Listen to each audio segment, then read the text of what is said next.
Hey, good morning, Kilby family. Welcome to another great day here at Kilby. I'm not at Kilby, at least not yet, but I will be there shortly. I wanted to go ahead and make my morning message before I got there because I wanted to make sure that we got our day started and that you had an opportunity to kind of hear from me and let you know about all the great things we've got going on this week. Today is Monday, February the 5th. We are so glad that you're here. We've got a great day lined up. We've got a great week lined up.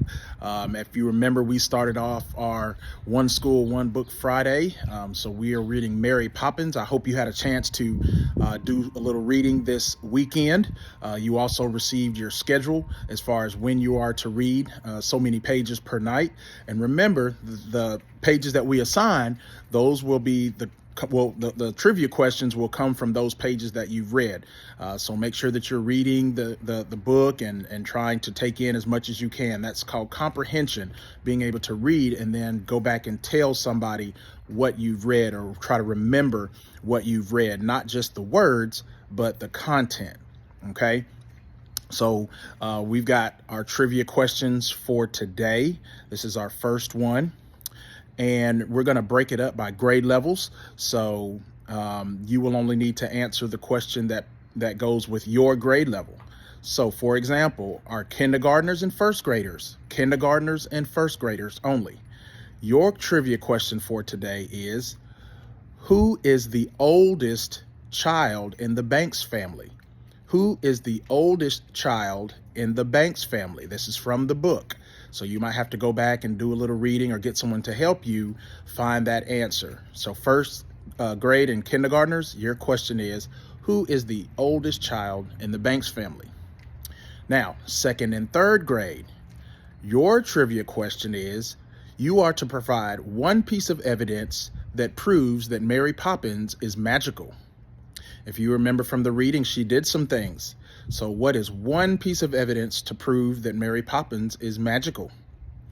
All right, grades 4 through 6, so fourth graders, fifth graders, and sixth graders, your trivia question is, give two pieces of evidence that proves that Mary Poppins is magical. Okay, so second and third grade, you have to provide one piece of evidence. Fourth through sixth grade, you have to provide two pieces of evidence, okay? So those are your trivia questions for today. Your teachers will instruct you on how to answer those and get those turned in and during the Leo Lab time that you have today and tomorrow.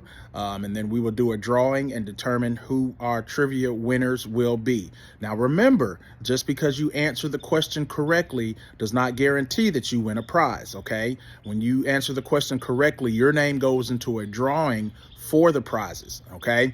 So I just want to make sure that you're clear on that. So if you answer it correctly, but your name doesn't get called, okay, that just means that your name wasn't drawn out of the drawing, okay?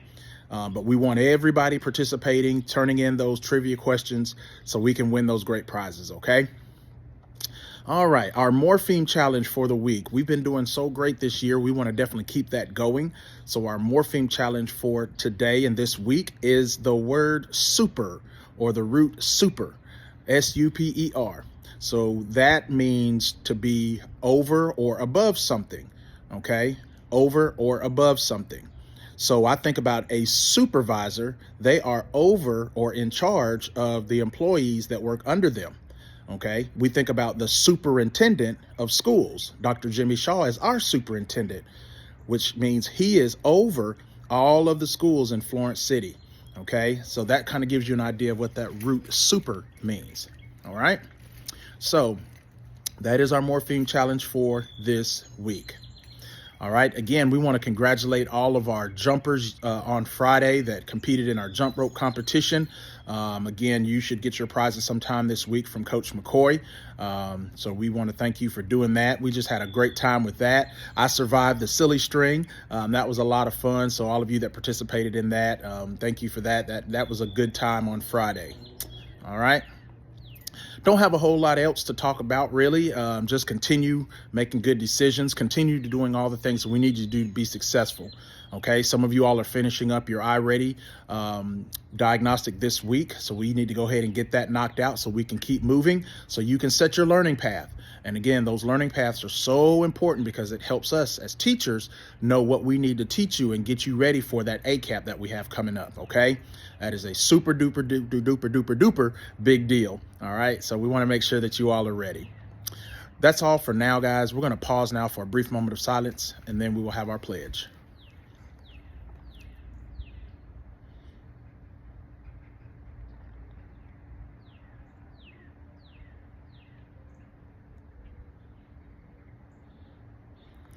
All right, teachers and students, let's stand for the pledge. Thank you for standing. 10, salute and pledge. I pledge allegiance to the flag of the United States of America and to the republic for which it stands, one nation, under God, indivisible, with liberty and justice for all. All right, guys, you may be seated.